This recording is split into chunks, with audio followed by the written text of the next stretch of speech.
Non, alors, continuer un petit peu avec tout ce qu'on a réfléchi pendant la journée, partir d'un sujet ou de quelque chose que j'ai en tête et y réfléchir ensemble. Là, j'avais envie de penser à comment appréhender les espaces d'éducation, mais plus concrètement en relation avec la salle de cours, l'université. Je me suis dit qu'on pouvait essayer de prendre comme point de départ le fait de réfléchir au cours ou à ce que signifie d'être en cours ou en salle de cours à travers les théories de la performance, c'est-à-dire finalement de comprendre le fait d'être en cours, le fait d'enseigner ou d'écouter un cours comme une performance, c'est-à-dire comme simplement parce que dès qu'on rentre dans la salle, il y a quelque chose qui est mis en jeu, quelque chose qui est en train d'être joué, soit d'un côté comme de l'autre, c'est-à-dire que le prof, la prof, quand on rentre en cours, s'attend à quelque chose de l'autre, de nous, élèves, et nous, on attend aussi quelque chose. Et par exemple, là, moi, j'ai pris cette place concrète, je me suis assis, vous m'écoutez, donc finalement, il y a comme toute une démarche de mettre en jeu quelque chose, ce qui, donc une façon de se tenir, de se comporter, poser des questions, etc. La question n'est pas non plus de dire, voilà, ça n'a aucun sens, c'est une performance, c'est un jeu, c'est un théâtre. Non, mais simplement le fait de dire que c'est une mise en jeu, que c'est quelque chose qui est jouable, ça permet en même temps de dire, ah, si c'est jouable, c'est toute la logique que propose Badler, si c'est jouable, c'est que c'est modifiable, que ça peut se changer, on peut faire des nouvelles choses avec.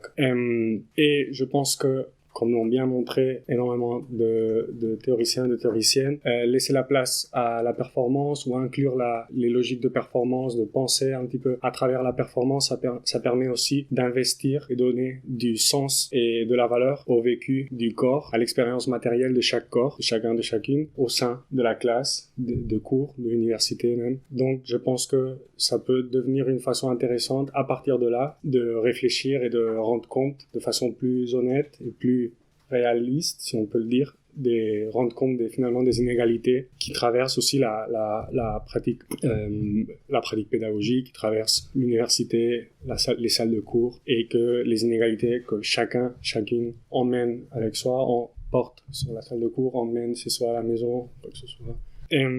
Alors, plus concrètement, en référence aux personnes qui aient réfléchi, voilà, aux pédagogies, concrètement, autour de la performance, je pense surtout à Elise Pinot et à Peter McLaren, ces deux personnes, bien évidemment, de tradition anglo-saxonne, parce que les performance studies, c'est surtout aux États-Unis qu'on en parle dans les départements de théâtre, départements de performance, même directement, dans même des études de musées. Bon, il y a toute une série de départements qui se sont développés aux États-Unis et qui mettent beaucoup en place, travaillent beaucoup à partir de ces logiques de performance. Et donc, ça part de cette tradition-là de penser, avec tout ce que ça implique aussi, de penser soi-disant à travers la performance au sein même de tout le complexe et l'appareil néolibéral qu'est l'université anglo-saxonne, l'université états-unienne. Donc pour les articles, concrètement, c'est par exemple Elise Pinot, pour que vous ayez en tête aussi les noms des fois des articles, on voit un petit peu l'approche. Elise Pinot, l'article c'est Teaching is Performance, Reconceptualizing a Problematic Metaphor, et Peter McLaren, c'est Schooling the Postmodern Body, Critical Pedagogy and the Politics of Enfleshment. Et lui, il appelle Enfleshment cette pratique justement de travailler le corps à partir des logiques de performance. Bon, en tout cas, moi, à partir de l'idée de comprendre la salle de cours, l'espace de cours, ce qu'on construit, là, par exemple, en ce moment, comme une performance, c'était plutôt justement de donner la place à pouvoir réfléchir aux logiques de ce séminaire et à ce qu'on veut construire avec ce séminaire.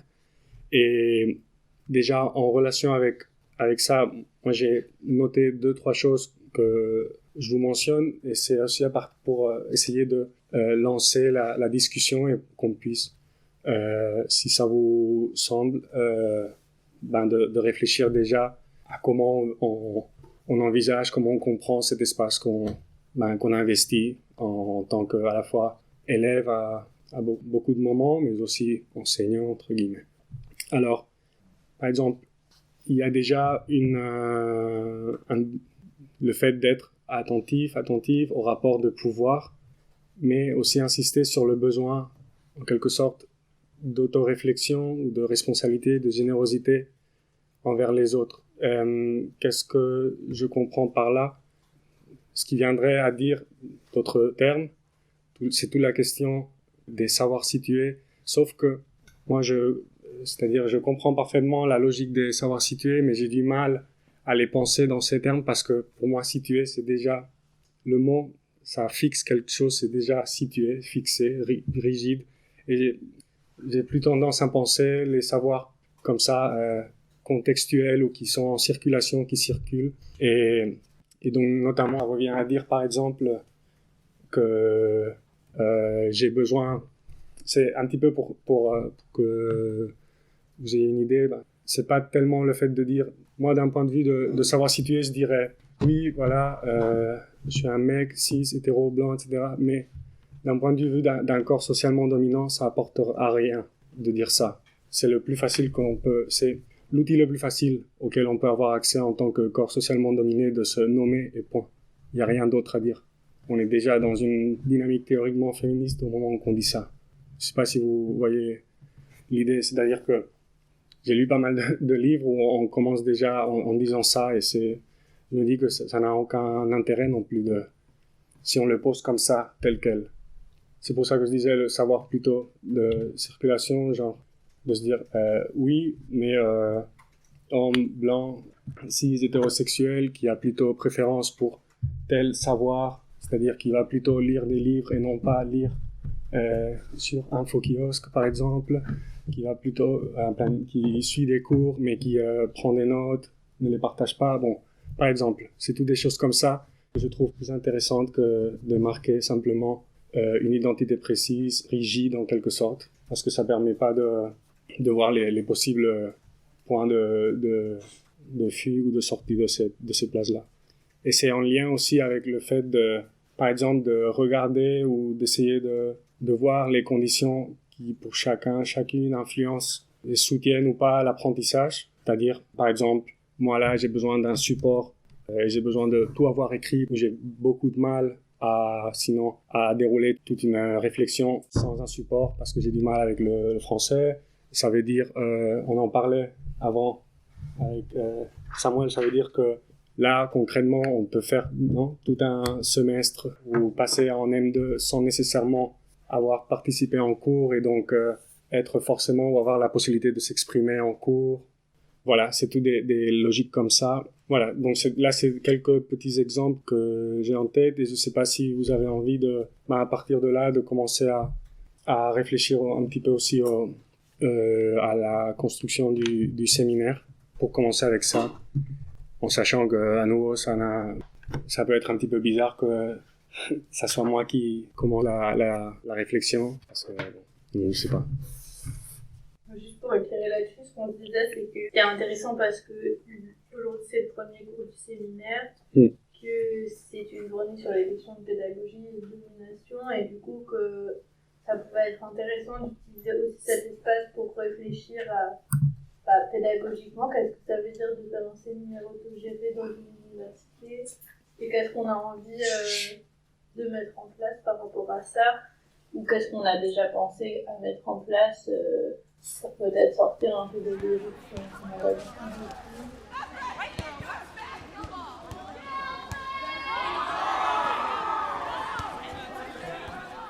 Ça, je trouve ça trop chouette parce que c'est vrai, quand on pense l'université, je pense beaucoup à la question de si le but c'est de faire de la recherche, donc c'est de poser des hypothèses, de faire des expérimentations et souvent de faire des erreurs. Je pense que c'est pas que l'évolution de l'université, mais c'est aussi l'évolution du contexte social et politique dans lequel on évolue. Mais ce droit à l'erreur, on l'a presque jamais et on l'a pas non plus à l'université dans la mesure où si on rate nos années, on perd du temps. Si on perd du temps, on perd de l'argent. Enfin, il y a vraiment des soucis matériels qui entrent en jeu super vite. Éventuellement, on perd des bourses aussi. Et du coup, finalement, cet espace de l'erreur, on l'a pas. Ou pas tant. Il est hyper limité. Et peut-être que là, on va pouvoir essayer de l'expérimenter. Voir ce que ça fait un peu d'avoir le temps d'essayer de nouveaux formats. Et potentiellement de se planter complètement. Et de se dire que ça aussi c'est avancer et que ça aussi pour le coup c'est vraiment faire de la recherche. Ouais, moi, je trouve ça super important qui est ce séminaire, le fait aussi de légitimer le savoir qu'on produit. Parce que dans l'université, il y a quand même une problématique de pour produire un savoir légitime, il faut avoir un doctorat ou être en train d'en faire un, il faut être lu par des chercheurs et que les chercheurs disent que c'est vrai ce qu'on est en train de dire. Ce qui quand même limite pas mal l'accès au fait de produire ce savoir-là. Il y a plein d'enjeux de pouvoir aussi dans la recherche qui font que c'est un peu toujours les mêmes personnes qui accèdent à ces espaces. Et du coup, je trouve ça super important qu'on ait réussi déjà que des personnes aient réussi à créer ce séminaire et qu'on arrive à le poursuivre en espérant qu'il continue les années d'après. Je trouve ça trop bien qu'on ait un espace sans prof d'université, mais qui soit légitime, puisque c'est un cours qui est donné au même titre que les autres, qui existe dans une brochure de master, qui permet de valider un cours comme les autres. Et où nos profs ont même envie de venir. Parce qu'il y a des profs qui m'ont dit que si ça risquait pas de déséquilibrer le cours, ils aimeraient bien assister au cours. Donc je trouve ça intéressant aussi de se... Enfin, voilà. Et c'est aussi pour ça que je trouve ça super qu'on s'organise pour créer des traces de ce séminaire. Et peut-être aussi, je trouve que ce serait intéressant qu'on s'organise pour donner accès à comment on a fait pour que ce séminaire existe et au fait qu'en fait ça peut exister et que dans d'autres départements de P8 ou que dans d'autres universités les gens puissent mettre en place des cours comme ça. Enfin, je trouve que si ça pouvait servir d'appui pour dire en fait ça marche, il y a des vrais cours qui ont vraiment lieu et on donne 36 heures de cours et structuré et à la fin on a appris des trucs, ce serait intéressant je pense.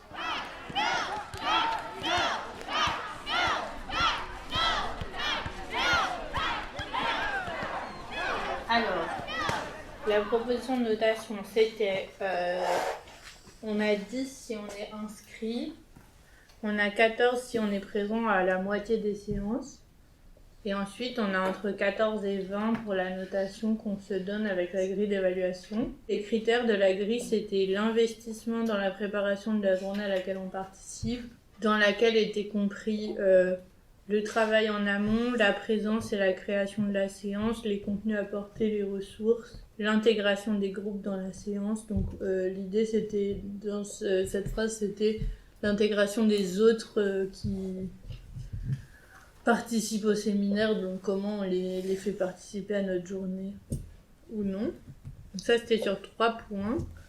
Et ensuite, participation au support de restitution, c'était sur 2 points. Donc c'était genre... du coup, ça c'est les supports concrets à la fin du séminaire. Genre un podcast ou un fanzine ou des textes ou plusieurs choses. Et l'investissement dans les autres séances, donc la participation aux autres séances qui était sur 1 point. Du coup, la question c'est juste est-ce qu'elle convient à tout le monde et est-ce qu'il y a des choses qu'il faut rediscuter. Et la question suivante, c'était la question des supports traces du séminaire. Du coup, je sais pas si vous avez discuté dans vos groupes de journée qu'est-ce que vous aviez envie de produire comme traces de vos journées. Pour aujourd'hui, en tout cas, avec Yann, on se proposait d'en faire un podcast. Moi, je me propose de faire le montage. Et si ça convient à tout le monde, je me propose de faire un montage de l'enregistrement de toutes les séances pour en faire un plus long truc qui soit... L'idée, c'est pas forcément de retranscrire les 6 heures de cours à chaque fois parce que ça va être juste inaudible et fatigant. Mais l'idée, c'était plutôt d'arriver à produire un truc un peu condensé qui rende un peu compte de ce qui s'est passé dans ces journées-là. Et potentiellement de laisser... certains trucs en entier si c'est un peu cool à écouter quand il y a des présentations ou des trucs c'est plus facile à écouter qu'une discussion de plein de gens où on n'entend pas fort et où c'est peut-être plus difficile à suivre mais du coup voilà, je peux faire ça. La seule chose c'est que je suis pas là la prochaine séance donc il faut que je donne la responsabilité d'enregistrer à quelqu'un d'autre si on veut enregistrer toutes les séances. Voilà pour moi. Nous, comme on va avoir pas mal d'écrits, normalement, on va faire une brochure avec toutes les personnes qui veulent bien nous donner leurs écrits. Et on avait aussi pensé du coup à faire des alternatives à l'écrit peut-être pendant l'atelier d'écriture parce que c'est super l'écrit, mais c'est bien aussi d'essayer de désacraliser un peu ce que c'est. Et du coup, ça pourrait inclure des trucs un peu moins universitaires, des collages, une vraie brochure, quoi.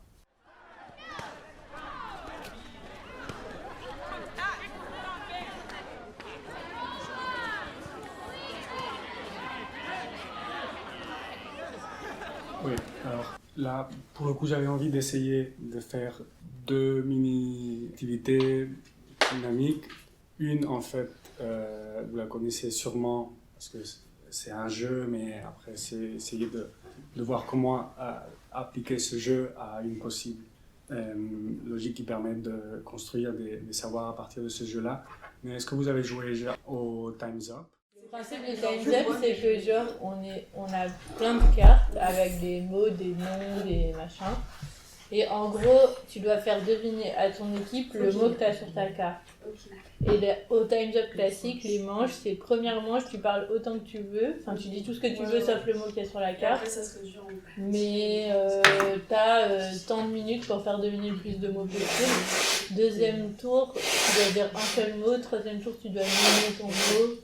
Et chaque fois, on reprend les mêmes cartes. Moi, ce qui m'intéresse avec ce jeu-là, ou ce que je voulais essayer de faire, c'est d'essayer de construire une façon un petit peu incarnée de construire les savoirs, une façon incarnée en quelque sorte, d'apprendre des choses en concret, et pour essayer de casser cette relation entre théorie et pratique, et ces modalités qu'on a très établies, comme on a dit juste là, il y a un moment d'être étudiant en quelque sorte, de prendre des notes, d'accumuler des connaissances, et donc essayer d'inventer ou de trouver des façons différentes d'apprendre des choses qui n'aillent pas fermer le sens de ce qu'on apprend, sinon qu'en même temps ait la possibilité ou enferme la possibilité qu'il y ait une infinité de sens à l'intérieur de chaque mot ou de chaque... etc. Ça passe surtout par la question de départ, ça serait comment appréhender un texte au sens large du terme, c'est-à-dire pas uniquement un livre, mais une représentation, un texte, une table aussi, quoi que ce soit. Et là, il y a plusieurs façons possibles, avec un mot directement, voilà, table, où on pourrait se dire, par exemple, qu'on priorise la manière dont nous nous rappelons, nous nous souvenons de ce texte. Alors moi, peut-être, je me souviens de cette table par une patte, et non pas, ou à travers la chaise, et non pas directement en pensant à la table. Donc je vais plutôt décrire la table par rapport à la chaise, ou par rapport à une patte. Les souvenirs aussi que ce texte peut nous susciter, qu'est-ce qu'une chaise ou une table, ou un texte théorique en concret, un auteur, autrice, un mot militant, etc., nous suscite quel souvenir, comment on s'en souvient de ce terme, qu'est-ce qui nous évoque en premier. Donc c'est un petit peu, il y a la possibilité de travailler à partir, non pas directement du texte tel quel, mais plutôt de l'intertextualité de ce texte, ce qui est à côté, ce qui vient contaminer en quelque sorte le sens fermé de ce texte. Là c'est du côté d'invocation du texte, et du côté de la réception, il y a aussi la possibilité de dire qu'on fait attention, ou on priorise le rythme, les silences, les sons, la musique, l'image que ça nous évoque, l'odeur, pourquoi pas. Donc, d'essayer d'éveiller tous les sens possibles. Alors, et par là, et c'est là que rentre le fameux Time's Up, c'est je vous propose de prendre, de nous diviser par groupe, de 2, je crois, ou de 3, je sais pas. Comme vous préférez, on va décider ensemble. Et donc, chaque groupe, par exemple, choisit 5 mots ou écrit 5 mots sur des papiers. Et puis après, on va essayer de jouer au Time's Up, mais en marquant les différentes manches à partir de choses un petit peu en relation avec ce que je viens de dire. Par exemple, on va essayer de travailler une manche à partir de la musique que ça peut nous évoquer. Donc on va essayer de d'écrire le texte précis en concret qu'on a sous les yeux à travers une chanson ou à travers oui, voilà, un son. Après, on peut choisir une odeur, on peut choisir je sais pas, un autre texte qui puisse être en relation. Donc là, on peut choisir, nous, les critères, on se met d'accord sur les critères par exemple, on va pas faire 5 manches, mais je veux dire 2 manches par exemple. Donc on décide juste une, deux. Et c'est un petit peu pour essayer de voir de quelle façon les mots que l'on met en place, qu'on fait circuler, les nouveaux sens qui peuvent émerger tout à coup en laissant la place à chacune de nous de pouvoir décrire ce mot d'une façon différente, inattendue, en espérant, en voyant si la réception de ce mot arrive ou pas, qu'est-ce que ça crée, qu'est-ce que ça fait. En comptant aussi sur le fait que normalement, dans le jeu par exemple, on a tendance à, comme les mots qui ne sont pas définis la première fois reviennent sur la pile de mots et circulent après par le reste du groupe jusqu'à quelqu'un réussit à décrire ce mot, la première personne qui commence à décrire fiche le sens en quelque sorte de ce mot-là. Mais c'est peut-être pas le meilleur sens, ou le sens le plus évocatif, ou le plus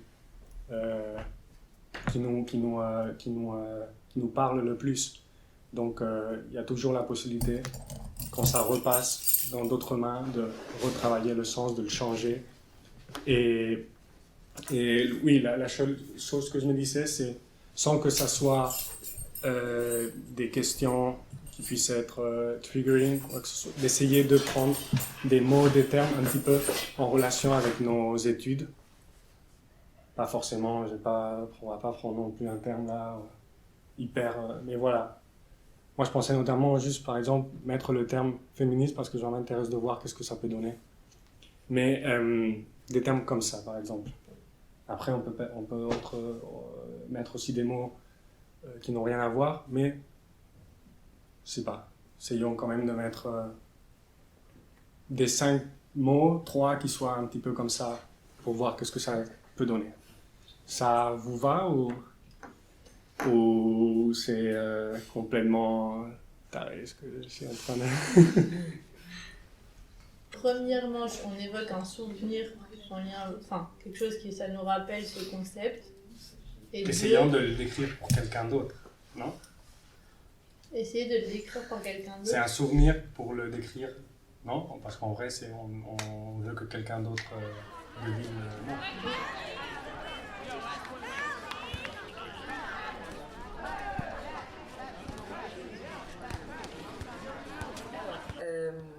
Il y a quelques années, j'étais à la gare de Bordeaux en train de... Bon, je parle donc j'attendais mon train et il y a une personne qui vraisemblablement était un homme cisgenre qui me demande une clope. Et c'était l'été, il faisait chaud, du coup j'étais en short.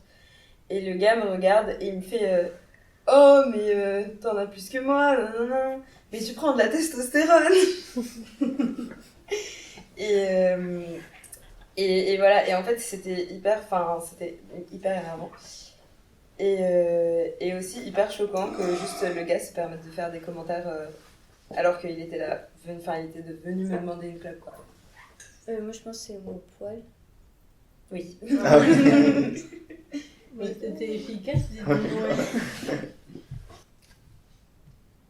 Je pense que difficile pour moi, c'est de relater à un souvenir personnel dans quelque sens, parce que je pense que c'est une chose qu'on a vraiment entendue à l'école, par exemple, dans l'histoire, dans des choses comme ça. C'est comme des événements, mais je ne sais pas si j'ai l'expérience vécue moi-même, ou je ne sais pas, je pense.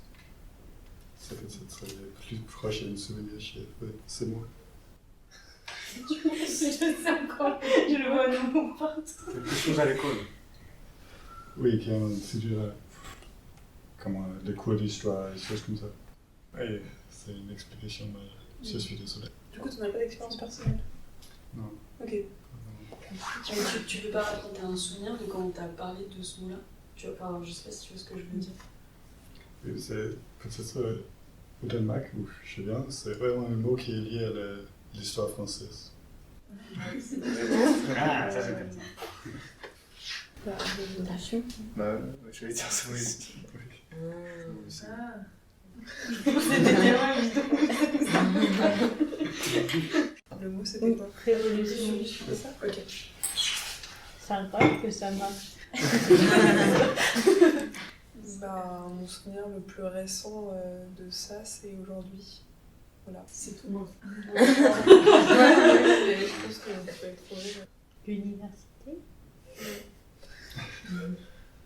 C'est aujourd'hui très spécifiquement, c'est pas un autre jour dans un lieu, c'est aujourd'hui. Désolée. J'allais dire lundi. Éducation. Non. Est-ce que tu veux raconter un peu autour de... Enfin, se souvenir un peu? Bah, je pense que si je développe plus, vous allez trouver direct, quoi. Un séminaire? Autogestion. Ouais. Ben, déjà, penser à un souvenir précis, c'est très compliqué pour moi parce que tous les souvenirs sont marqués par ça, par ce filtre-là, en quelque sorte. Je n'ai pas le souvenir précis d'avoir, en quelque sorte, compris ça, sinon que toute ma vie, dès le début, a été marquée par... Le genre. Presque. Presque ça. Oui, voilà, on pourrait dire à l'école, on m'a expliqué qu'une banane rentrait forcément.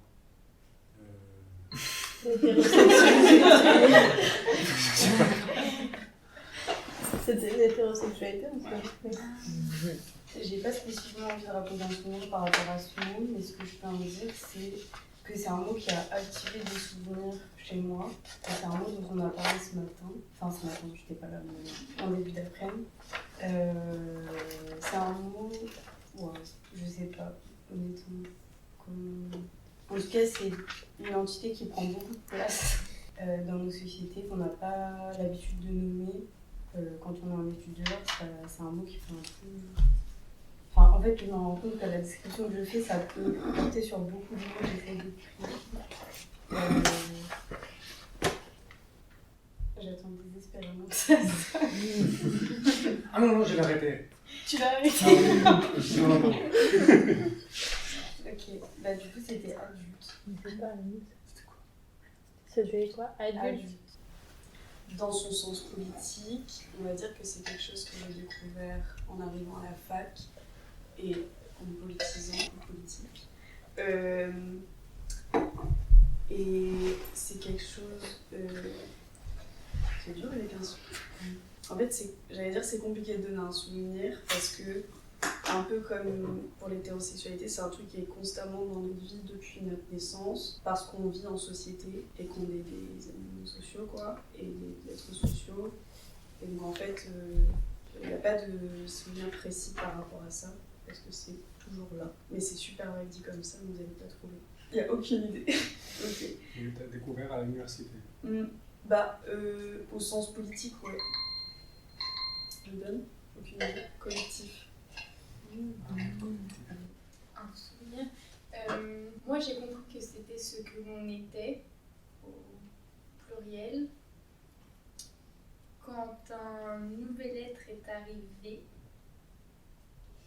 et qu'on a commencé à former un groupe qui s'est aimé de manière assez inconditionnelle, parce qu'on a toujours eu des relations de confiance, d'honnêteté, et qu'on a appris à grandir ensemble, à s'écouter les uns et les autres, et que ça nous a permis d'évoluer ensemble aussi, quels que soient nos âges, ou bien nos passés, ou les événements qu'on traversait ensemble. Et finalement, le fait qu'on soit toujours là les uns pour les autres m'a fait comprendre le sens de ce mot. Ah, ça aurait pu être ça, mais non, c'est pas ça. Solidarité. Au début, j'allais dire famille, mais c'est pas ça. Ah, si, j'avais fait. Au début, j'allais avec le nouveau être ou des choses comme ça. Mais après, ça a tourné dans quelque chose, et peut-être pas. Ce que je vais essayer de faire deviner, c'est une période de ma vie où j'étais très révoltée et où j'en avais marre qu'on ne m'écoute pas et qu'on ne me respecte pas. Une période de laquelle j'ai eu du mal à sortir parce que c'est une période de vie, il y a une transition qui doit se faire vers quelque chose d'autre supposément. Ouais. C'est l'adolescence. Ouais. C'est-à-dire que la réflexion que ce mot me pose me rappelle mon premier jour de formation BAFA pour devenir animatrice. Des réflexions sur différents rôles qu'on peut avoir dans l'animation. Éducation? Du coup, c'est éduquer. Éduquer. C'est un mot qui me rappelle peut-être plus une période de ma vie aussi où je suis sorti un peu de ce que je connaissais, c'est-à-dire mon chez-moi, et mes amis, tout ce que j'avais vécu pour aller à l'université autre part dans un endroit que je connaissais pas, et que j'ai commencé à rencontrer des personnes qui du coup se vivaient différemment et qui m'ont peut-être ouvert les yeux à des réalités que je connaissais pas forcément, et que c'est des personnes qui, à travers ce qu'elles vivaient, avaient trouvé un moyen de s'exprimer et s'identifier. Queer. Ouais. C'est pas un mot qui me rappelle forcément un souvenir précis, ça me rappelle plutôt un cheminement dans ma vie. Je dirais que c'est quelque chose qui pendant longtemps était quelque chose d'effrayant pour moi, que j'avais plutôt tendance à éviter. Il y a eu une période dans ma vie il y a quelques années où je me suis confrontée de manière plus volontaire et frontale et que j'ai apprivoisé cette chose-là et qu'aujourd'hui je pense que c'est quelque chose dont j'ai besoin et qui me fait du bien et qui est plus une contrainte ou un espace effrayant. Et j'ai l'impression que ce chemin il reflète un peu les différents sens que peuvent avoir ce mot. Parce que ça m'aide à trouver de quoi il s'agit. C'est quoi vos idées? Je crois que c'est un mot qu'on a écrit aussi. C'est un papier comme ça. Ah non. Non, c'était la solitude. Je dois rattacher à un souvenir, je dirais que c'est plus un besoin que j'ai eu des petites pour vivre mes propres expériences et éprouver un peu de liberté par rapport à l'école, la famille, tout ça. Je le définirais plutôt comme un besoin chez moi. C'est un mouvement vers quelque chose. Enfin, ça fait faire un mouvement pour sortir de quelque part, enfin d'un état. Oui, moi juste, je voulais dire une chose. Oui, on peut réfléchir notamment par exemple au fait que pour moi le mot hétérosexualité n'est pas suscité aucun souvenir précis. Qu'est-ce que ça veut dire? Que chaque mot pourrait être décrit ou il pourrait être décrit de façon différente, et ce que je trouve intéressant c'est que en général à l'université quand on rentre en cours etc. on présuppose qu'on est tous dans le même niveau de voilà, ces concepts signifient la même chose pour chacune de nous et que c'est pas du tout le cas. Donc, juste avec cet exercice-là, on peut voir que les sens sont complètement différents et on apprend même des fois plus à travers cette logique-là de voir qu'est-ce que ça a impliqué pour quelqu'un qu'on t'explique ce qu'est l'hétérosexualité comme tel. On va me l'expliquer 50 000 fois, mais si je comprends vite fait que ça n'a eu aucune implication dans ma vie, c'est beaucoup plus rapide et beaucoup plus efficace, je trouve, des fois. Donc voilà, c'est comme des choses comme ça qui, sur moi, avec les autres noms, ça donnerait aussi des choses différentes, mais moi, c'était un petit peu l'idée d'essayer d'incarner les savoirs et de les faire vivre en quelque sorte. Trop bien. Mais si ça vous dit, on peut faire un espèce de bilan de la journée. L'idée, c'était juste que chacune puisse prendre la parole, dire comment on s'est senti, comment ça nous a parlé ou pas, qu'est-ce qu'on a trouvé chouette ou pas. L'idée c'était d'un côté de juste faire un retour en général et de l'autre d'aider aussi les personnes qui font les journées à se noter à la fin en ayant eu des retours. Voilà, donc c'était un peu les deux objectifs de faire un bilan, mais du coup chacune peut se saisir de cette idée de bilan à sa manière et exprimer chacun ce qu'elle a envie par rapport à cette journée. Soit on peut faire un tour de table en mode juste chacun son tour, on parle, soit on peut faire toute une discussion, c'est comme vous sentez.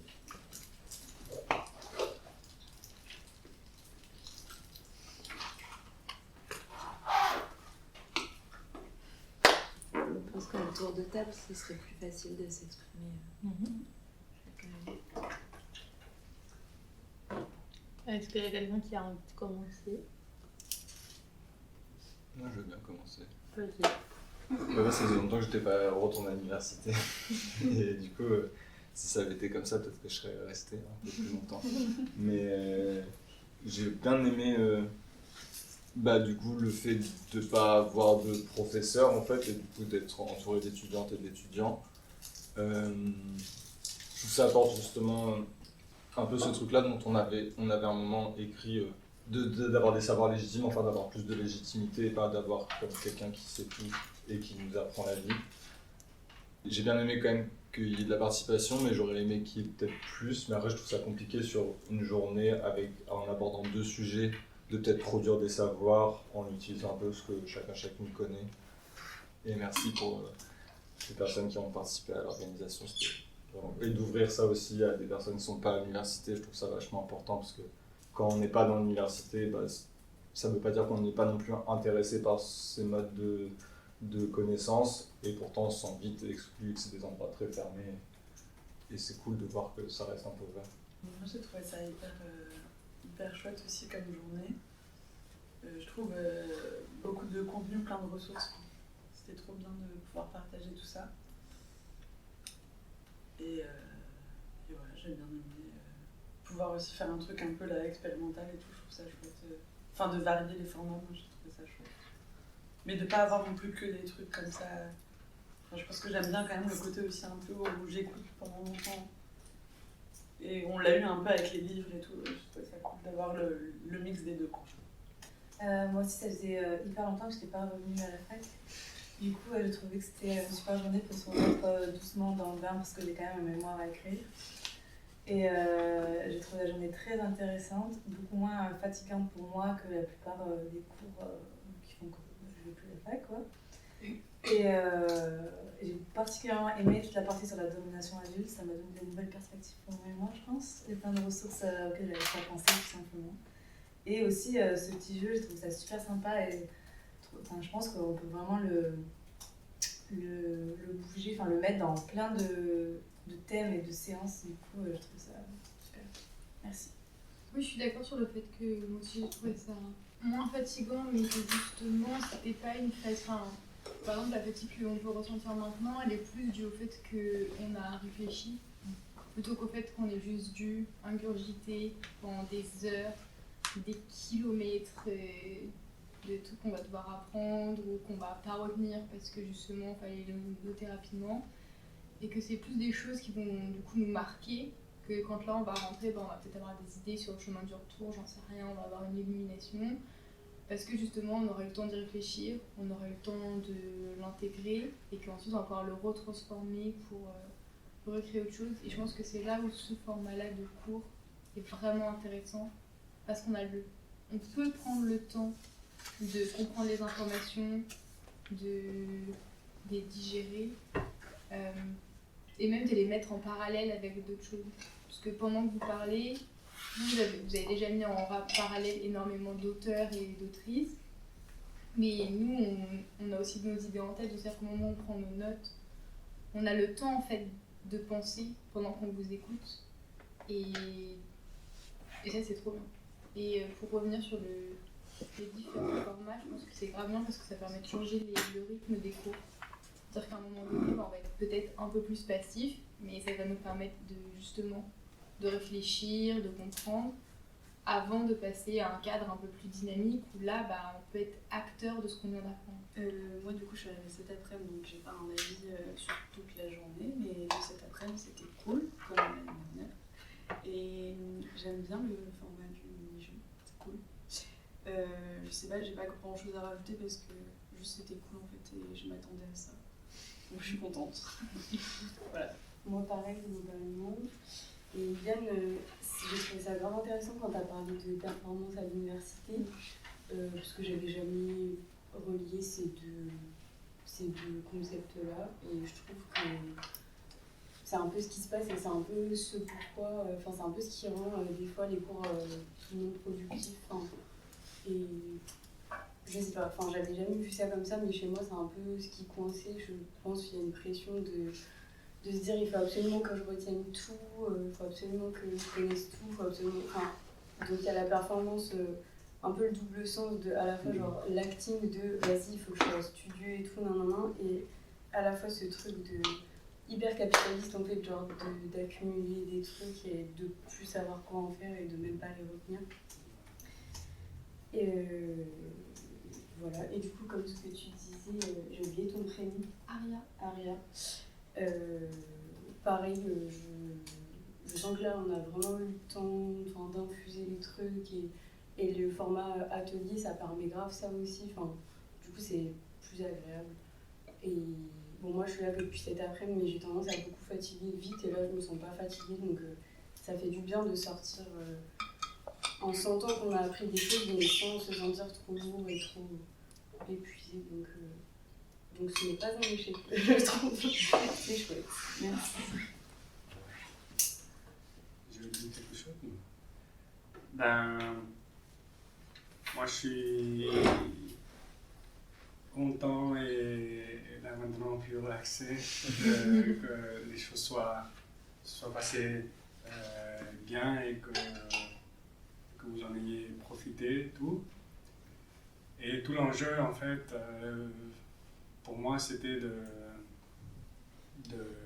se dire, mais de quoi je vais parler et qu'est-ce que ça peut intéresser que j'aille à parler moi concrètement. Il n'y a pas besoin de... Je veux dire, je ne me sentais pas du tout à l'aise en m'asseyant là et faisant voir que j'ai plus de connaissances que vous, quand c'est certainement pas le cas dans plein de choses. Et j'ai beaucoup moins d'expérience dans beaucoup de choses, donc c'était pas la logique qui me semblait la plus intéressante, et c'est pour ça que j'ai essayé de faire quelque chose comme ça un petit peu différent à un certain moment, et si ça vous a plu, c'est génial, quoi. Moi j'ai trouvé ça hyper intéressant. J'ai pas grand chose à ajouter, mais je trouve qu'effectivement avoir un rythme moins soutenu que ce à quoi on est habitué, ça soulage, et oui, je trouvais ça aussi remotivant. Ça donne envie de continuer à apprendre des trucs et effectivement de réfléchir à d'autres formats et à d'autres rythmes. Voilà. Merci pour les choses, c'est très bien, je pense. Et oui, je glaube, parce que j'ai beaucoup chuté de l'autre façon, mais peut-être si je pense si on peut avant les choses avoir une liste de textes par exemple ou une instruction à quelle elle est continue, c'est pour moi plus facile de poser les questions plus oui, pour ouvrir une discussion un peu plus. Et je pense que c'est peut-être l'idée de faire ça. De faire le texte que tu parlais sur, par exemple, avant les choses, si tu as dit, c'est ce livre que je parlais sur, ou choses comme ça, juste pour avoir une petite connaissance avant de rentrer sur les choses. Mais encore, merci beaucoup. Ouais, c'était chouette. Les deux thèmes qui ont été abordés, je trouve que c'était hyper chouette. Il y a énormément de ressources, comme disait Mathilde, et plein de choses et de concepts à apprendre. Et ça donnait... c'était une introduction sympa parce que bah, du coup, à chaque fois, je me disais, ah, mais il faut creuser là-dessus, il y a plein de trucs. Et là, c'était cool. Je crois que j'aurais bien aimé qu'il y ait plus de discussions, mais en même temps, c'était un peu compliqué parce que justement, c'était des thèmes qu'on était beaucoup, je pense, à découvrir. Et voilà. Et l'alternance entre des choses un peu plus théoriques et l'atelier de tout à l'heure, c'était vraiment bien. Si on avait fait 6 heures de théorie, je pense j'aurais pas tenu. Et donc ouais, globalement, c'était très cool. Merci beaucoup pour l'organisation. Et moi, pareil, le fait que les rythmes varient, ça m'a permis de pleinement profiter des moments où il y avait plus de nouveautés que je découvrais. Parce que du coup, les autres moments étaient plus reposants. Quand c'était plus de la discussion ou de partage. Et voilà. Enfin, ça fait du bien aussi de passer une journée comme ça à la fac. Et moi je suis contente que ce soit. Je suis très contente d'avoir amené ces thèmes-là ici. Parce que ça me semble important et pas assez discuté dans nos espaces universitaires. Je trouve ça chouette aussi, j'ai l'impression que tout le monde a réussi à saisir de petits bouts de cette journée, de petits bouts de discussion. J'ai eu ce sentiment-là et je trouvais ça cool parce que prévoir des moments de discussion c'est bien, mais si personne parle, ça marche pas. Donc je suis contente qu'on ait quand même réussi à dialoguer sur les choses et qu'on ne soit pas juste resté sur un truc super descendant de je vous donner des informations et voilà. Je trouvais ça trop cool aussi de faire le jeu à la fin pour expérimenter une autre manière d'apprendre et de penser des choses. Je trouvais ça hyper cool. Et voilà, j'ai hâte d'assister à tous les autres cours et les autres séances de séminaire qui vont aller.